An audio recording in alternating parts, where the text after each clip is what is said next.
Okay, hello everyone. My name is Dr. Michele Burklund. I'm the Chief Science Officer here at Puriya, and this is our Living Well series where we interview amazing people in the health fields every week. This week, we have Dr. Bethany Tennant, who is a specialist in natural sports medicine and also on the board here at Puriya on the Science Advisory Board. So we're very excited to welcome her to the team and today to our Living Well series.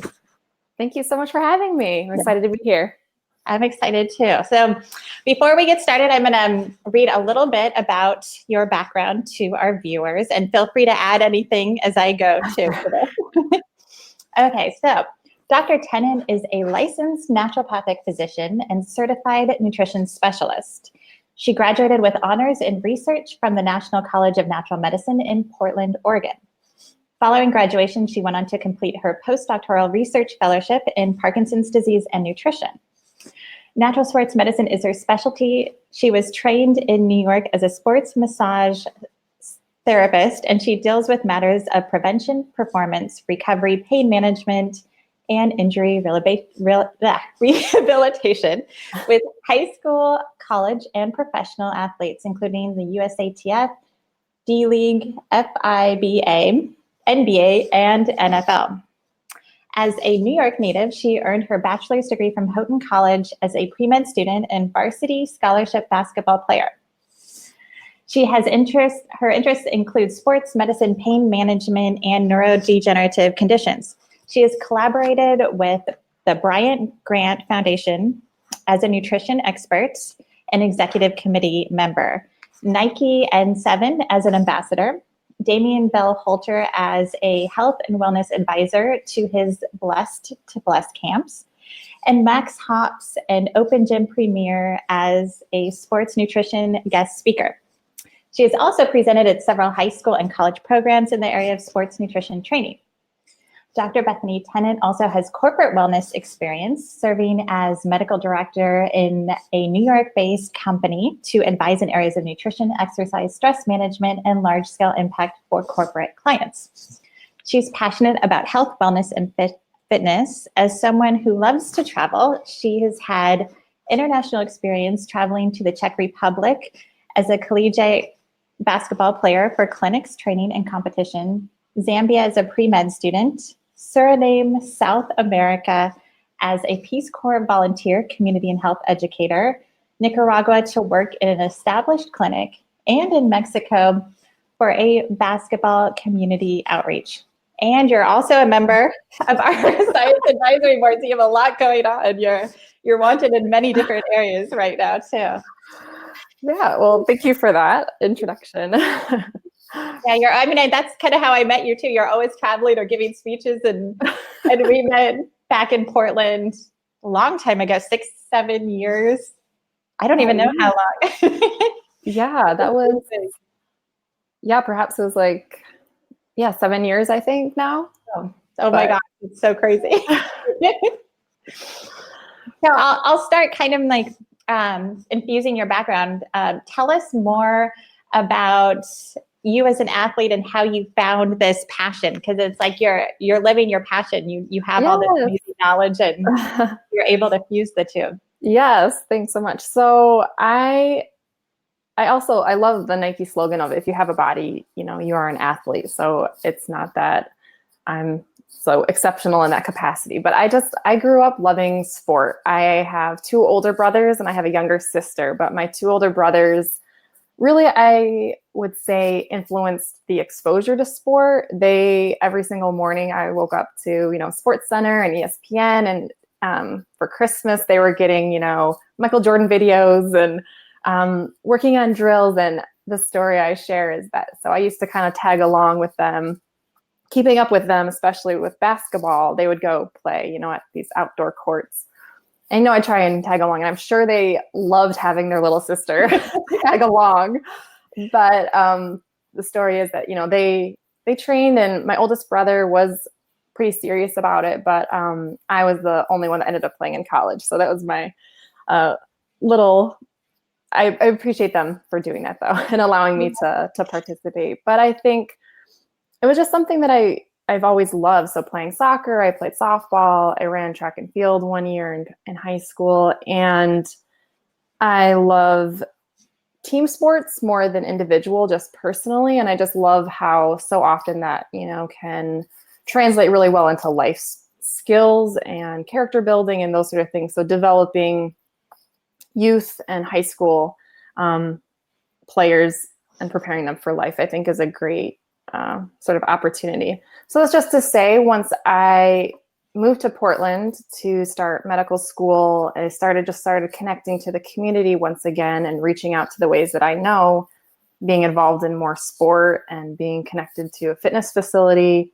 And it just sort of created opportunities to start working with different youth programs, working with different athletes, teams, players. And then I really like to say opportunities create opportunities. And so as I just decided to show up and made connections and relationships with people, that then just created more opportunities to continue working with different individuals or teams or colleges. So it's a longer spiel, but I would say I've always loved sport, and it's just so fun to be able to now combine both of my passions, working in medicine and combining that with sport. Yeah, I think that's so great. And I think that there is such a huge need too on all these different areas, from injuries to nutrition, especially the new generation.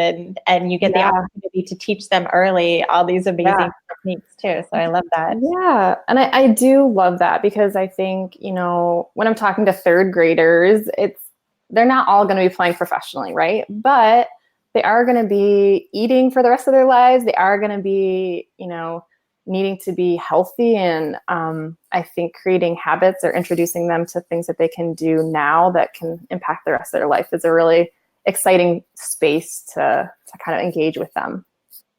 Yeah, I think that's amazing. And this kind of like blends in with our next question too. I think kind of about the course, since I've been the chief science officer, I've been trying to teach a lot of our viewers what exactly is a naturopathic physician. How is it different? And so I would ask you, as a naturopathic physician, you have a very unique medical training to address sports injuries.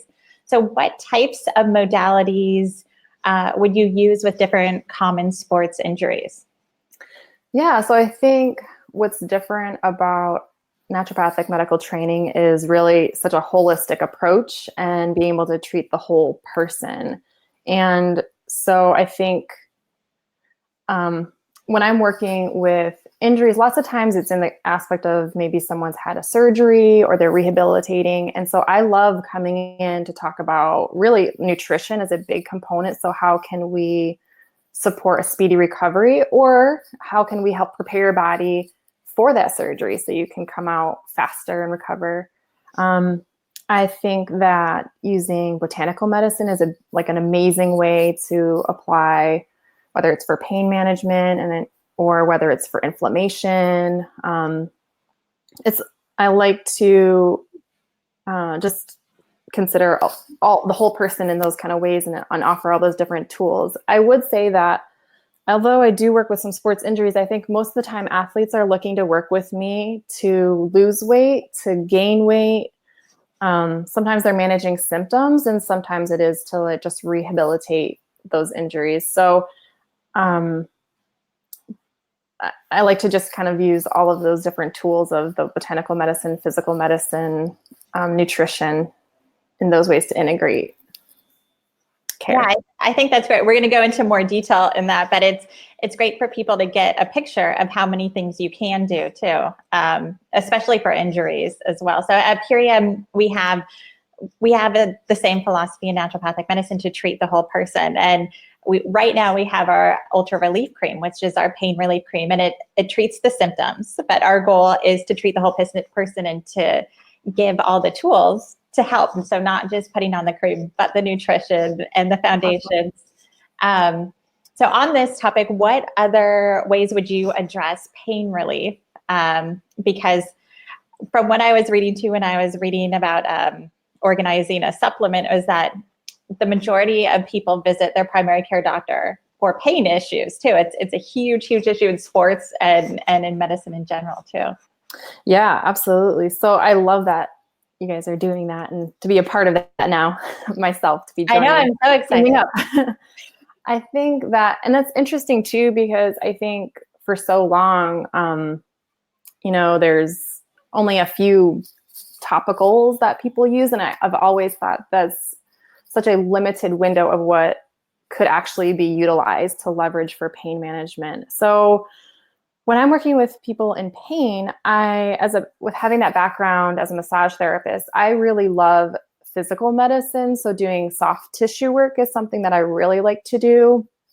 I also think a really underestimated tool is using hydrotherapy. So the use of water, so doing contrast soaks is something that I often recommend, especially for, I think the easiest things are, the hands or the wrists or ankles, especially. So doing that hot and cold, just to bring blood flow, I think can be really effective and helpful.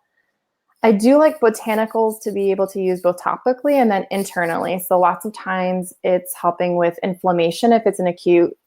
So some of those like the bromelain and quercetin and turmeric, of course, being a number one anti-inflammatory, and taking out foods that are going to be pro-inflammatory. So kind of all of those. I think so that can be a nutrition component as well. And one interesting thing that I started being a little bit more aware of, especially during medical school training, was a little bit more mind-body connection to pain. And I really like this idea of, especially when it comes to chronic pain, is this idea of, so for example, if someone's like right shoulder has been bothering them for years, instead of only paying attention to the shoulder when it's like in pain, it's just sort of this reminder that when it's not throbbing and it's not a 9 out of 10, so really just kind of make that connection to that part of your body. So you reintegrate it in a way that it's not just sort of like a bad kid, like a misbehaving child. Like you're not just giving attention when it's acting out. And it's a way for the brain to also like reintegrate how it connects to that part of the body. And I really like that idea, and in sharing that with patients in chronic pain, that's something that really resonates and seems to be beneficial. And that's different to distinguish too. So from acute pain versus the chronic pain. And there's other modalities that can be used in that capacity as well. I think chronic regional pain syndrome is one of the most extreme spectrums of having just that chronic pain, where I worked with patients that, they had maybe a motor vehicle accident 10 years ago, and they're still just in this exquisite pain, but there's no tissue damage anymore. The pain is real. And so it's really a matter of how can we recalibrate how the brain is perceiving, how the nerves are in the muscle and the tissue is just being like so hypersensitive in a way to help mitigate the pain that they're experiencing. So, and that's a field, I think, within the industry of just pain management that's been sort of it hasn't been redefined, but it's sort of been the paradigm of pain has been sort of shifted, and we're now understanding this sort of central sensitization of pain, where we're helping patients with education and sort of mind-body tools, and it's a different spin on it. So it's exciting to be a part of. Right. Yeah, I came across a lot of research too when I was looking at it, just of how the link between depression and pain and mood and pain too. Sure. Because chronic pain can lead to depression, or more depressed people can have pain. So it's definitely mind body is such a huge thing in so many different areas. Yeah, it's in fibromyalgia, that's very prevalent. So that's also another condition that people are experiencing a lot of pain, and there's often a lot of mood, sort of anxiety, depression picture along with that too. And certainly it can be, it's like either way. Yeah. Worse. Yeah, exactly. Exactly. So, okay, I'll jump off the next question. Your unique training and world-class education has led you to work with professional athletes as well. So when you meet with a professional athlete, what are some of the first things you want to address when you see them? When you look at the picture and you're going That's a great question. So it's interesting because when I'm working, so I've been mostly working with professional basketball players. And so sometimes they're playing professionally overseas and sometimes they're stateside.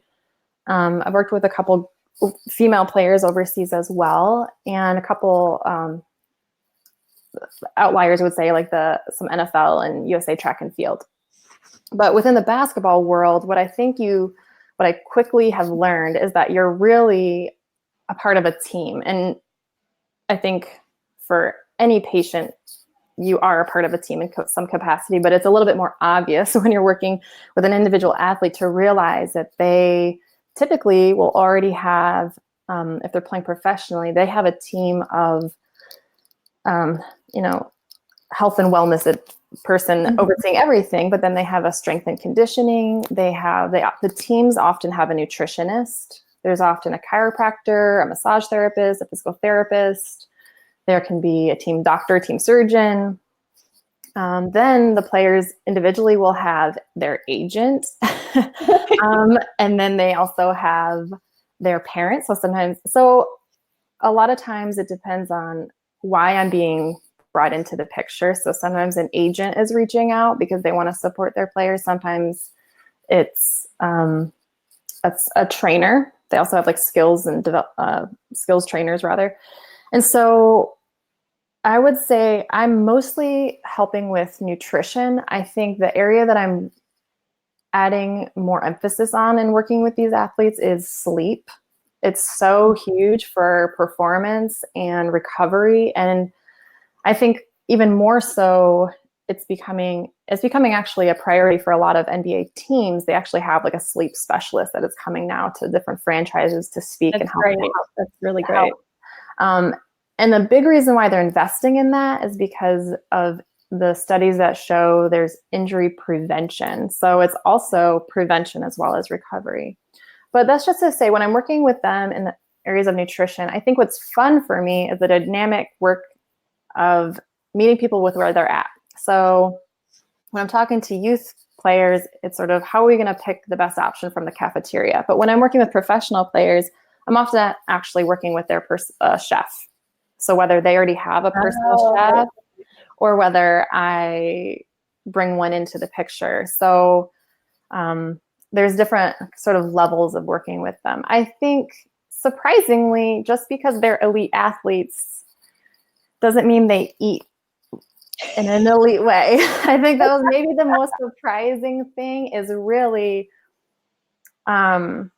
sharing with them how it can impact performance and career longevity and injury prevention. Because a lot of times, they can almost get away with eating whatever they want, and they're performing at such an excellent high level that they just kind of get away with it in some ways. So I think the angle that I meet them at to help support some of those behavior changes or improving their nutrition, because a lot of times they're going right from a college, and sometimes they play college for 1 or 2 years, to living on their own or with family or whatever, and they're carrying a lot of those college habits over. So fast food is a common thing I hear, which maybe you'd be surprised or maybe you wouldn't be. But it's also, nutrition is a huge focus. Hydration is a huge focus. Sleep is a huge focus. And I think really it's just about finding a balance, making best choices, and really navigating with them with where they want to go, in the sense of some of them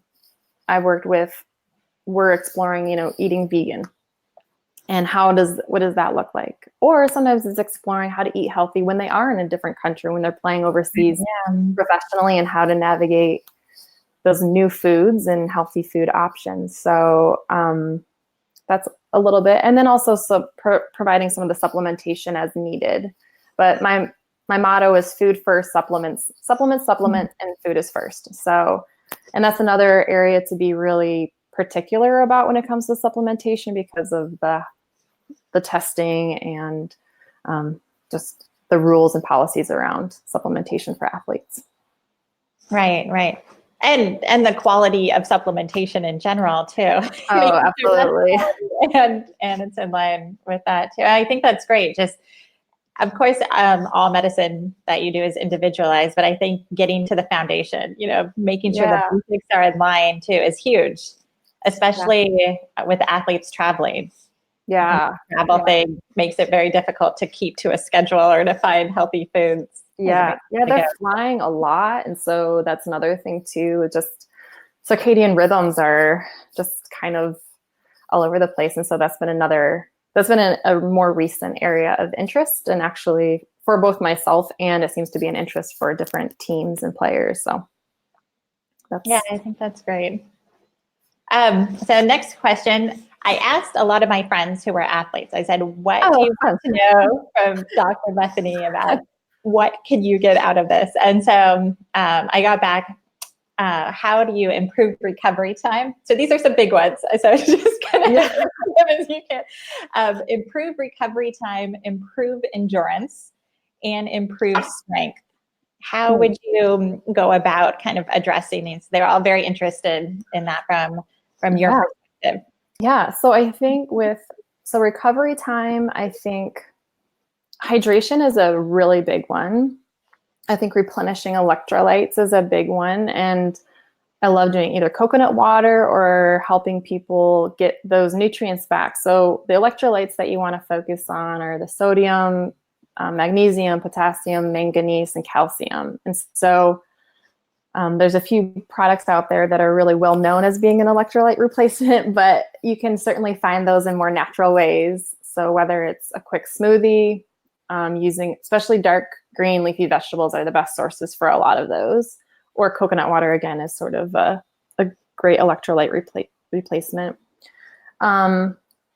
Interestingly, the DOMS is delayed onset muscle soreness. And so that's also often a part of the recovery picture is the muscle soreness. And what used to be thought of as a lactic acid buildup is now switching into thinking more of like an inflammatory response. And so there is value to having some of that inflammatory cascade, but I think mitigating the inflammation is a big part of it too. So I really recommend especially eating some anti-inflammatory foods so that are also hydrating. So things like pineapple and blueberries are great for recovery right after. Again, I think hydrotherapy can be a great way to recover. So whether you just end your shower on cold or need to do a contrast soak to help with specific like ankle or arm or forearm or wrists or something if they're doing tennis or those sort of sports. I think that can be really helpful. I think some more recent research was talking about beta carotene being really helpful for supporting recovery and pain management. So oftentimes just eating foods that have specific nutrients can be really beneficial. And then of course, getting that good sleep. So sometimes it's not as, it's just sort of those pillars and foundations of health. So whether it's, drinking water and getting your rest and getting healthy nutrition, but those are a little bit more specific. When it comes to endurance, I think there's a few things that are interesting around foods that support that. So it's probably been popular for about, 6 or 7, maybe even 10 years, but using beet powder, beet juice. So that's because of the nitric oxide. So that helps with oxygen delivery. So that can be supportive, especially for people that are doing like running or endurance events. And while beets are the most popular, there's other foods that also can support that. So pomegranate, citrus fruits, and again, those leafy green vegetables, I call those the MVP. So they're the best for all the replenishment of minerals and vitamins. Especially when it comes to athletes needing that kind of support, which going back to recovery time, I think magnesium is a big one for recovery, and most people are deficient in that mineral. And so whether it's, again, those dark green leafy vegetables or those Epsom salt baths are a really great way to support, or there's even topical magnesium, which I would encourage as well. And then as far as strength, you do have to be doing some resistance training to gain the kind of strength. But I do think protein is a big part of making sure that you're able to support the body as you're doing that kind of training. And another thing that's a little bit interesting around improving strength or body composition is that intermittent fasting, which is pretty trendy right now, but that has been shown to help with body composition and increasing muscle mass as well. Occasionally, I will recommend creatine. I know a lot of people ask about that. When it comes to youth athletes, there hasn't been enough research and studies for anyone under the age of 18. So I would say the high school boys ask me the most about it, and it's usually, I don't quite recommend it because we don't know the long-term sort of implications at this point. So I just kind of stay conservative when it comes to that. So I guess those would be a few quick hits for either helping with recovery, helping with endurance, and helping with strength. So perfect. I think that's great. I mean, we can talk all day just on those 3 subjects. yeah. But it gives kind of people like a good picture of how you approach it and how it's and everything too. So I thought that was great. So now we're kind of like move on to some of the research you've done too. Yeah, so sure. Your postdoctoral research focused on nutrition and Parkinson's disease. So tell us a little bit about that, and then how you've been able to incorporate that knowledge too into your practice. Sure. So I started at the school that I went to also has a research institute. So it's the Health Gut Research Institute. So I started being involved in some of the research, I'd say maybe even my second year of school. And interestingly, we started really diving into if the keto diet would be helpful for Parkinson's disease. At that time, there was some research that was showing how it could be effective for chemotherapy in cancer patients. And we were looking into how it could be supportive, especially because of how it's most recommended as a therapeutic diet for epilepsy. And so because of the neurodegenerative component. And so that was actually my first sort of like introduction and experience and like really researching a healthy way to do keto as opposed to just bacon and cheese. And it's interesting that it's so popular right now for fat loss. I really felt like it was, and maybe I should stay away from, I know it's a trending thing right now, so maybe we can pause on that. But so that was part of the sort of introduction of it. And then the research I did during my fellowship was around we did something called a Delphi panel. And it was sort of a modified Delphi. And so that's when it's a type of research where you basically bring in experts in an industry or field, and then you do a survey of questions, and you really are trying to understand sort of like the state of science. So you're trying to come to a consensus on things. And so the goal was to really identify what could be sort of guidelines for Parkinson's disease as it relates to diet and nutrition. And I think that there was a lot of different input. So we navigated that, but also just the current research out there. And I think what's been interesting too when it comes to nutrition is that although there's motor symptoms, there's also a lot of non-motor symptoms that can be impacted by diet. So constipation is actually one of the biggest, most common symptoms, but it's also part of what's considered, there's a triad of symptoms that's now considered sort of like a early diagnosis sort of, yellow flag perhaps, but that's the loss of the sense of smell, restless leg syndrome, and constipation. And so those 3 together are kind of an interesting combination, but there is a correlation between having those symptoms and then developing Parkinson's later on.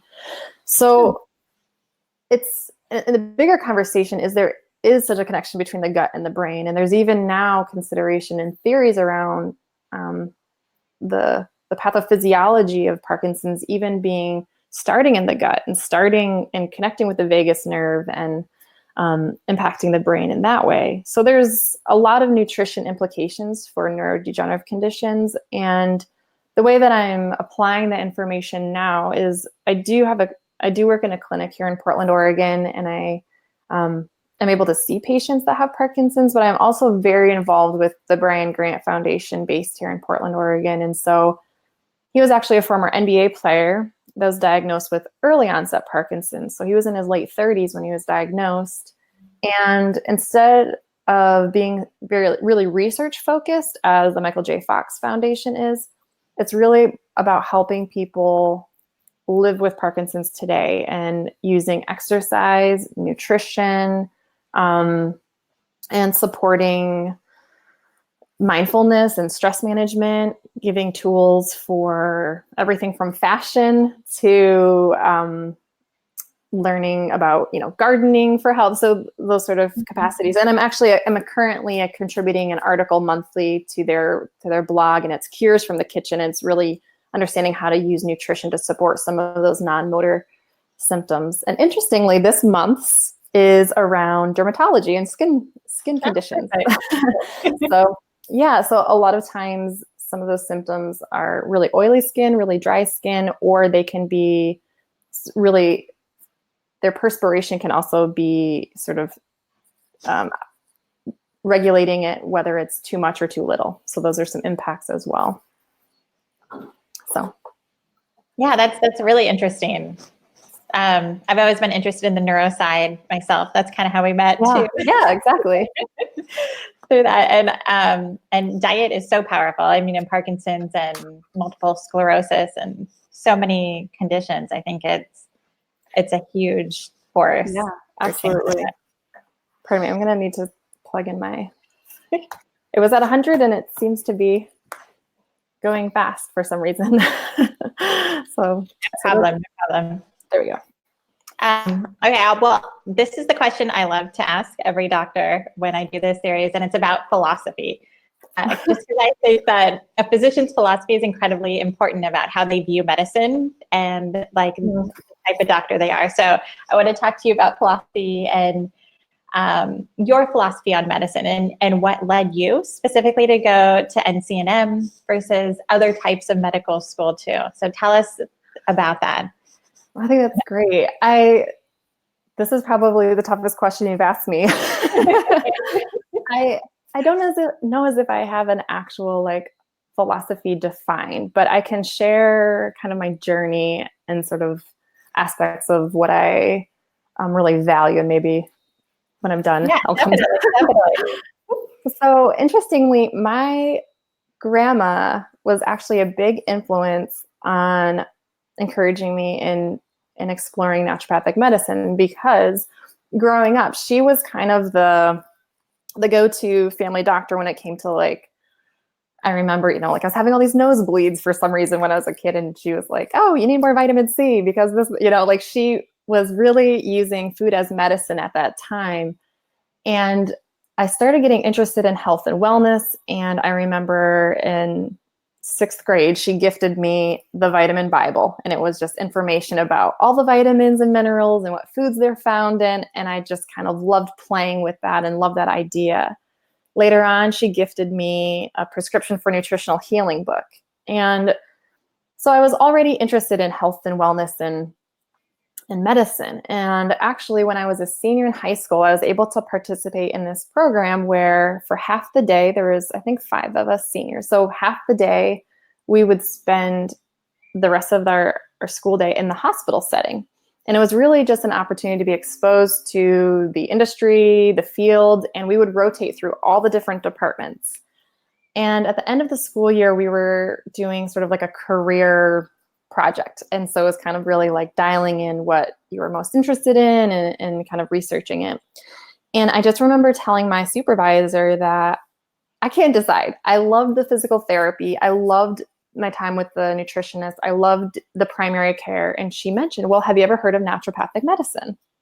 At the time I hadn't. So I remember reading the list of the philosophy of treating the whole person. I loved all the different modalities of doing nutrition and botanical medicine and physical medicine, because I also loved my time with the chiropractor, and it was just sort of, I get to do everything. So I started looking into it at that time, and that's when I actually knew about the school here in Portland. I went on to study as a pre-med student, and my pre-med advisor, when I brought him my folder of research and information that I was so excited about discussing naturopathic medicine, he was a little bit more skeptical, and he encouraged me to follow, maybe become a DO.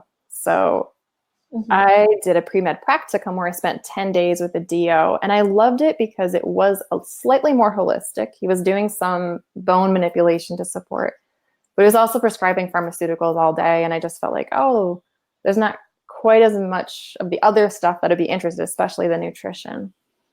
So I started thinking I might be doing more public health or nutrition. So I did the Peace Corps. And when I came back,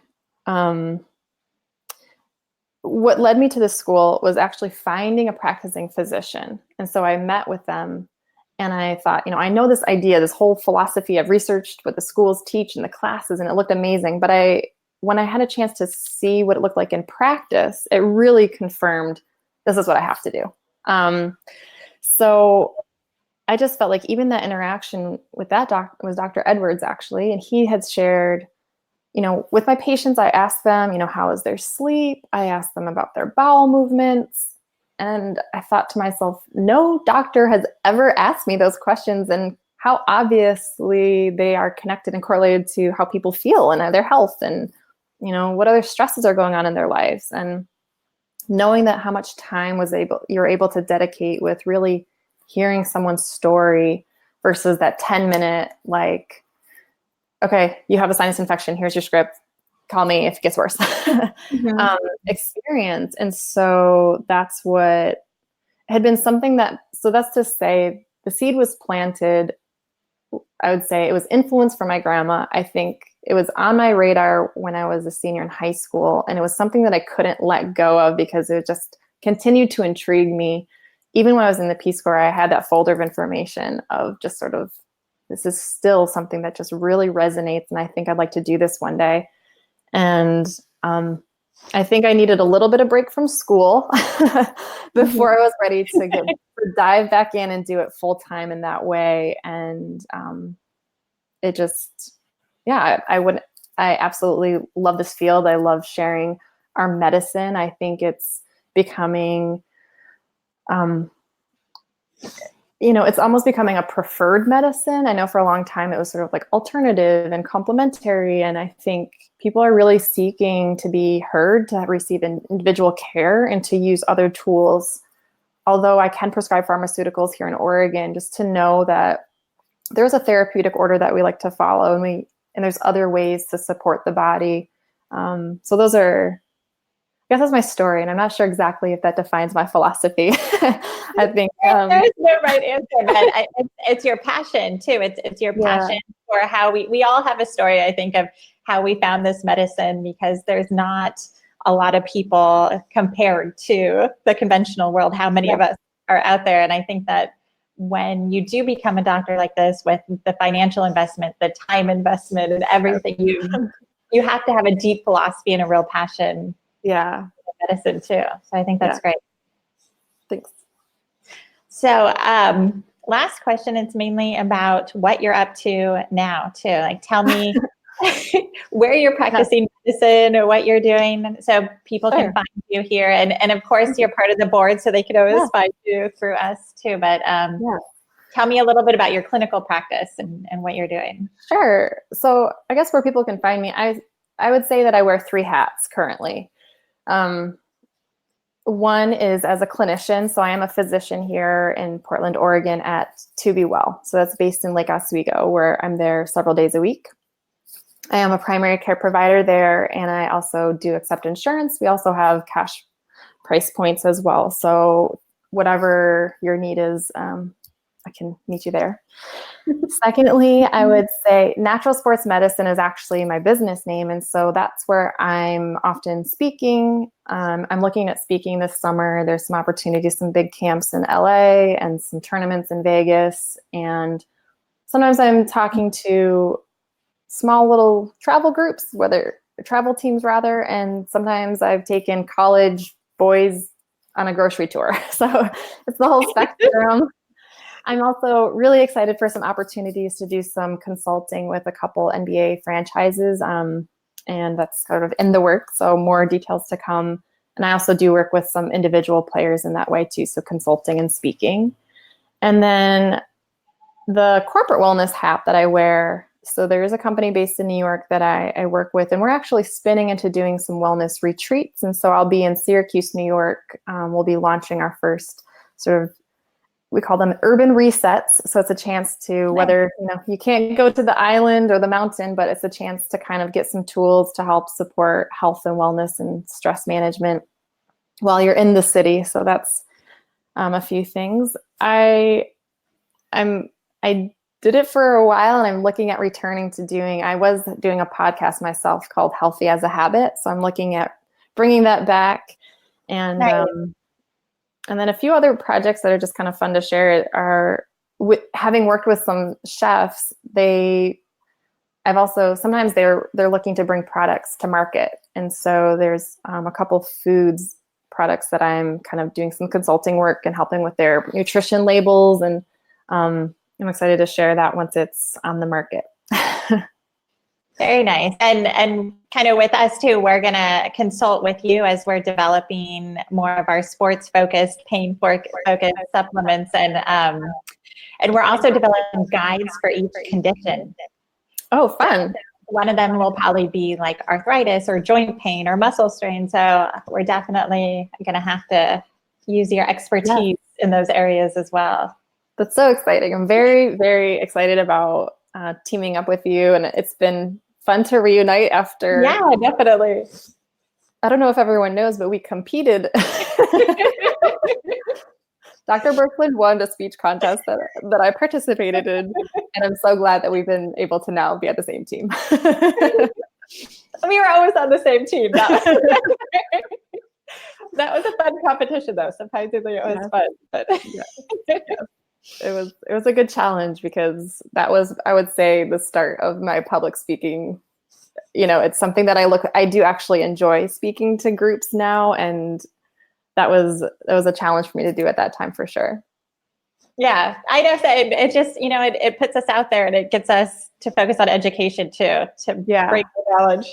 Yeah. It's kind of a love-hate relationship. Yeah, I agree. Okay, well, I guess we'll end this today, but you're going to be on our team, and we're always going to ask you questions here and there, and probably have you on this series. But I'm glad our viewers got to meet you. Yes, and thank you so much for having me. And we will, I'm sure, talk to you soon. So have an amazing day in Oregon. Thank you so much. And we will speak later. Take care. Sounds good. Thanks, you too. Bye. Bye.